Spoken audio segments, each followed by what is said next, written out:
valuable golden tickets. I hope we can all keep it up. 3. Chapter 930, One Unforgettable Night Surrounded by Beauties, Part 2.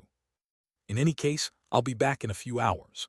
Wu Yijin nodded toward her mother after descending the stairs before looking toward her grandfather and nodding in a considerably more casual manner, causing Wu Jianhong to smile bitterly. It seemed that he had lost much of the affection or respect that his beloved granddaughter used to have for him. In fact, Wu Jianhong noticed that his granddaughter had matured and grown up a lot into a splendid woman in her own right, and she probably wouldn't have been so sympathetic to him if it weren't for all the memories they had together. Go, child. Sun Ling waved her hand with a smile on her face. She suddenly looked at Bai Zemin and said in a playful voice, I wouldn't mind if I get a grandchild or two this early, though. Mom. Wu Yijin's eyes widened, and her face soon turned as red as the long coat she wore over the beautiful purple turtleneck sweater that emphasized her upper curves to an astonishing level. Let's get out of here before the children get corrupted. Bai Zemin looked at Sun Ling grimly and left as he snorted. Strive to give me a girl, and don't worry if you don't want to come back tonight. Mom. Bai Zemin could feel his left eye twitching uncontrollably as he hurried out of that house, while carrying Kali on his back with Bai Shilin, clinging to his cloak following close behind. He heard Wu Yijin telling her mother that she would return in about 2 hours before the door of the house closed, followed by hurried footsteps approaching. I'm sorry for my mom's behavior. She's a little weird sometimes. Wu Yijin apologized with her face still as red as an apple. Bai Zemin didn't even get a chance to say anything when Lilith beat him to it. Little sister Yijin, what are you apologizing for? Aunt Sun is undoubtedly a funny person. Funny? Wu Yijin looked at her with wide eyes and said in an incredulous voice, Big sister Lily, did you even hear the words my mother said? Of course I did, I'm not deaf. Lilith smiled sweetly and said kindly, she was just talking about wanting grandchildren. What's so strange about that? No, well, Wu Yijin looked at her speechlessly. Wanting grandchildren was nothing weird or strange, and nothing wrong with it. The problem here was that Sun Ling clearly wanted Wu Yijin to give birth to Bai Zemin's children, but Lily didn't seem to realize it, or was just pretending she didn't know anything. Bai Shilin looked at the faces of the three people confused, as she had no idea what they were talking about. But before she could ask any questions, Kali's voice interrupted her. Everyone in this world is a bunch of perverts. Bai Zemin really wanted to dig a hole and bury his head in there.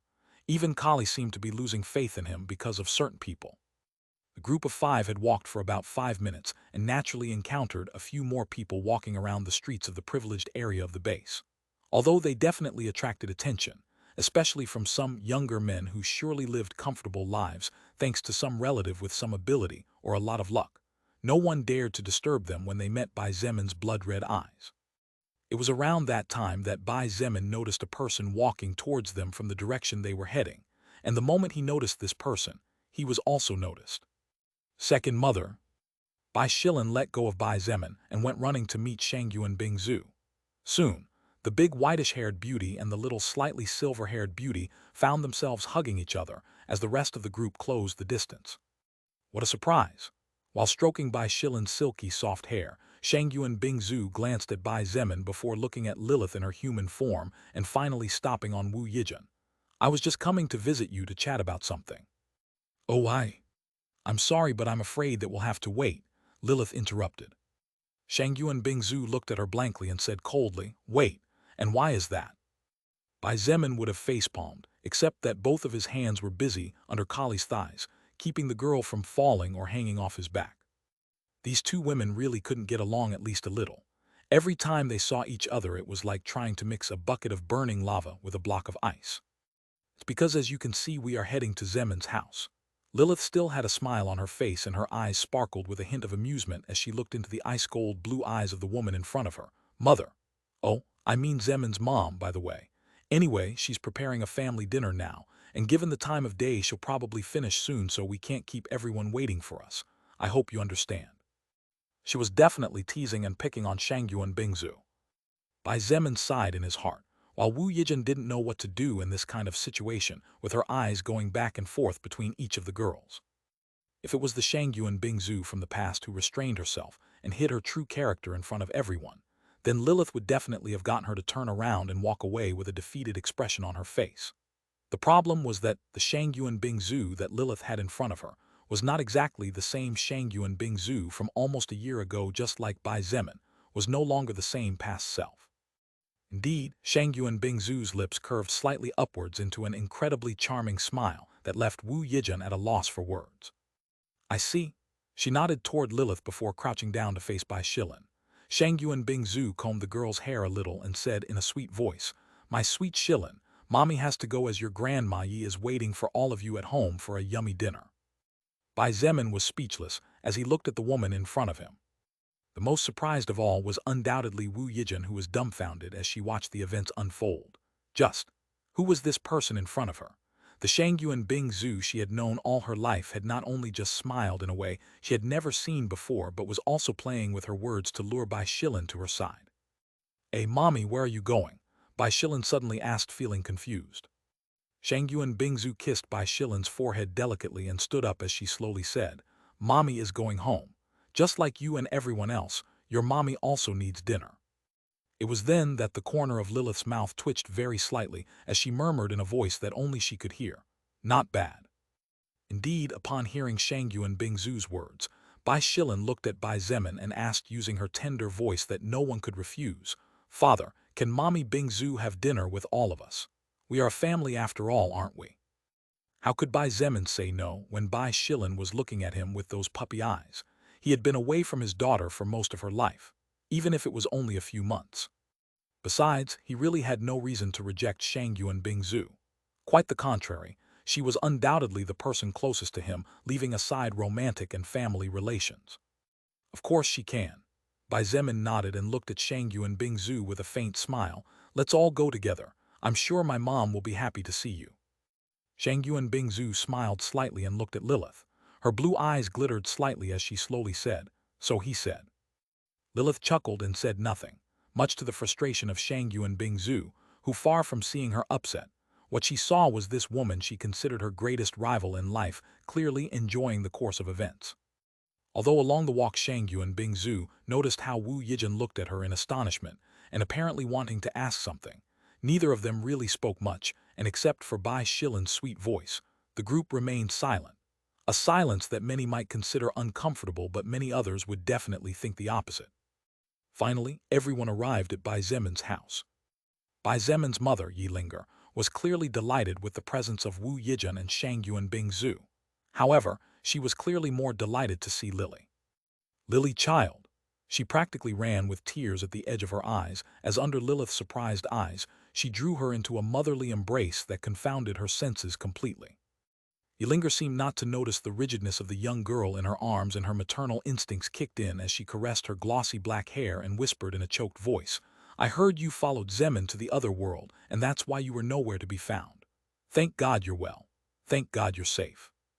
To explain Lily's absence, Shangyu and Bingzu had no choice but to make up a story that Lily jumped into the portal together with Bai Zemin, deciding to follow him at the last moment. Although this was not something she wanted to do, as it would raise Lilith's prestige to a new level, the options were not really many back then. Since Bai Zemin's family knew that Lily was a soul evolver since she followed him to all the battlefields, and despite not knowing what kind of skills he possessed or how strong he was, they all believed Shangyu and Bingzu's words. Bai Zemin noticed how his beloved's pupils trembled almost imperceptibly as she slowly melted into his mother's embrace. Seeing this, he sighed in his heart, and a glint of sadness shone in his eyes.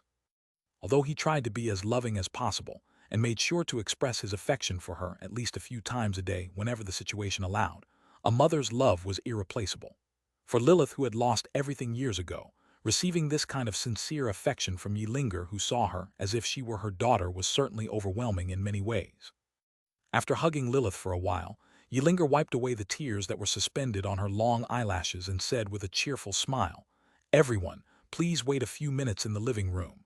Dinner will be ready soon."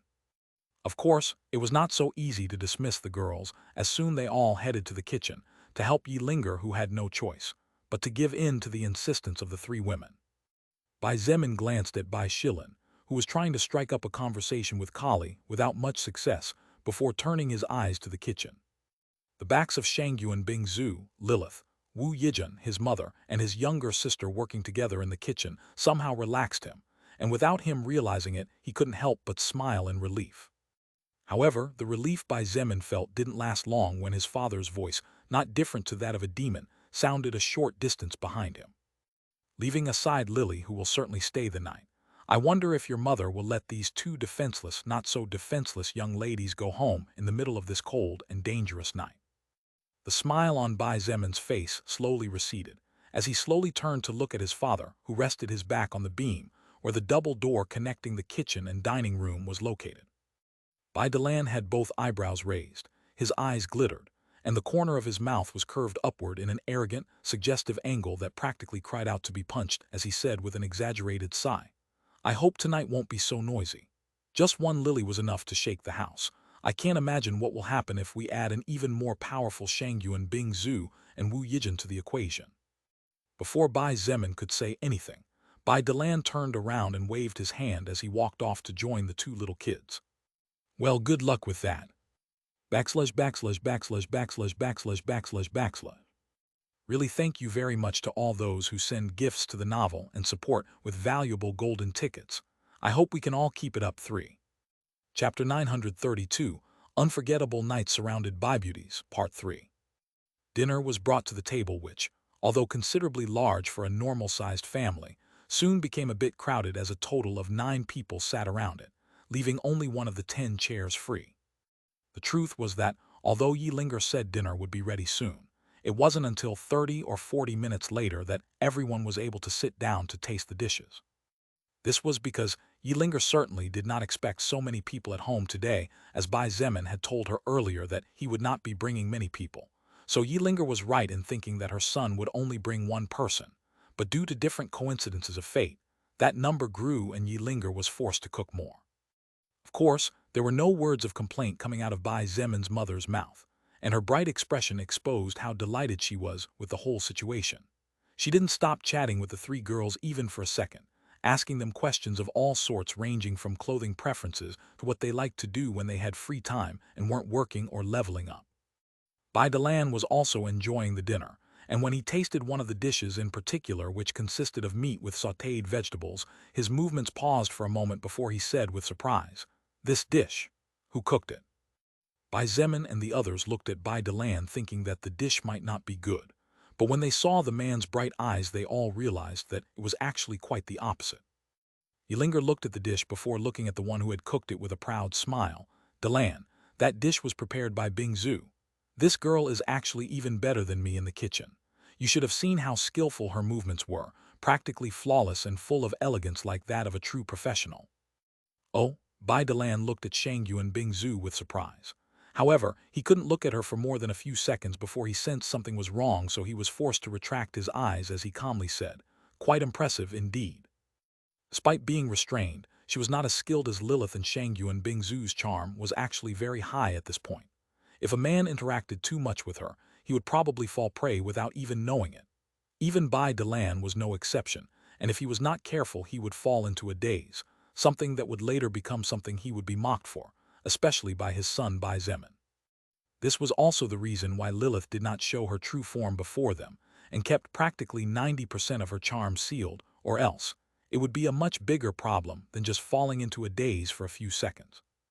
Dinner went on without too much trouble, with Ylinger mostly focusing on the three women whom she already considered her daughters-in-law. At this point, it was as if Bai Zemin's opinion on the whole matter had long since become unimportant. Even Kali seemed to realize what was happening. The girl gently tugged on Bai Zemin's sleeve, and when he leaned in slightly, she whispered softly, "Bullet, it looks like it will be hard for you to slip through this." Bai Zemin was surprised, but soon a wry smile appeared on his face as he understood what she was talking about. He would have to be careful from now on more than usual. If there was one person who didn't seem too happy, it was Meng Qi. And although Ylinger told her not to be jealous, as she would always be the princess of the family next to Bai Shilin, this only served to make the girl's mood even worse, to the point where she soon stopped eating while pouting. "Ouch!" Bai Zemin jolted as he was kicked in the shin. He looked around for the culprit, but soon found himself looking at his sister, who was looking at him as if he was her enemy, causing him to not know whether to laugh or cry. Approximately 30 minutes later, the dishes were wiped clean, and this time Ylinger became severe, as she literally ordered the three women to leave the crockery for her to take care of. Ylinger was only a level 18 human woman, but her power seemed to be so overwhelming that not only did she have the second highest general of the entire Transcendent faction, only behind Bai Zemin, nodding obediently, but the same applied for the woman who was basically the highest political authority, again only second to Bai Zemin. She even subjugated a sixth-order higher existence. Today, Bai Zemin learned a little more about the power of mothers. Even if they were weak, they were in fact invincible. "But Mom." "No buts, Bai Zemin." Bai Zemin was silenced before he could finish his words. He knew that when his mother called him by his full name, it was because there was no room to negotiate or discuss options. Ylinger rested both hands on her hips and opened her eyes wide as she looked at her son as if disgusted, and said in a reprimanding voice, "You little brat, you want to send these young ladies home at this time of night. What will happen if suddenly a giant mutant bird appears and attacks them? Can you take that responsibility?"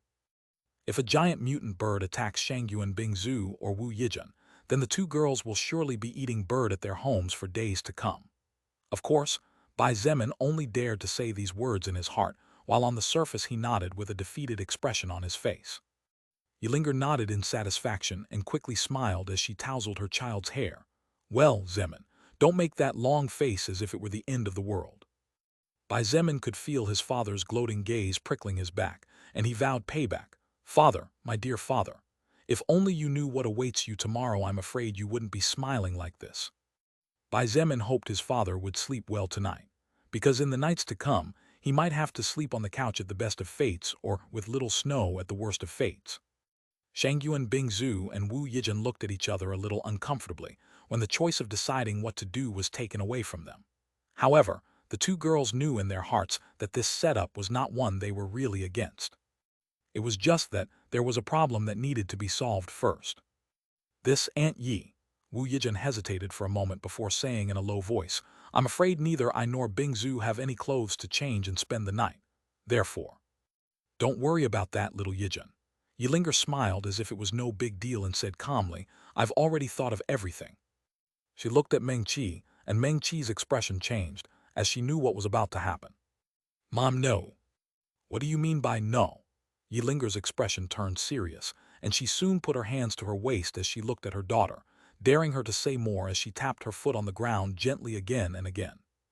Meng Qi knew that this was her mother's, if you say something you already know what will happen posture.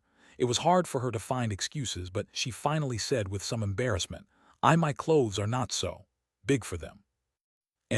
Yilinger blinked in surprise upon hearing this, and her foot movement stopped while she looked at her daughter's body carefully. Meng Qi was undoubtedly a beauty, there was no doubt about it. It was just that she was a 17-year-old beauty who was still growing, especially in the chest area, which despite not being small at all was certainly not large. Yilinger looked at Shangyu and Bing Zhu, and then at Wu Yijin, and finally realized that there was a problem situation.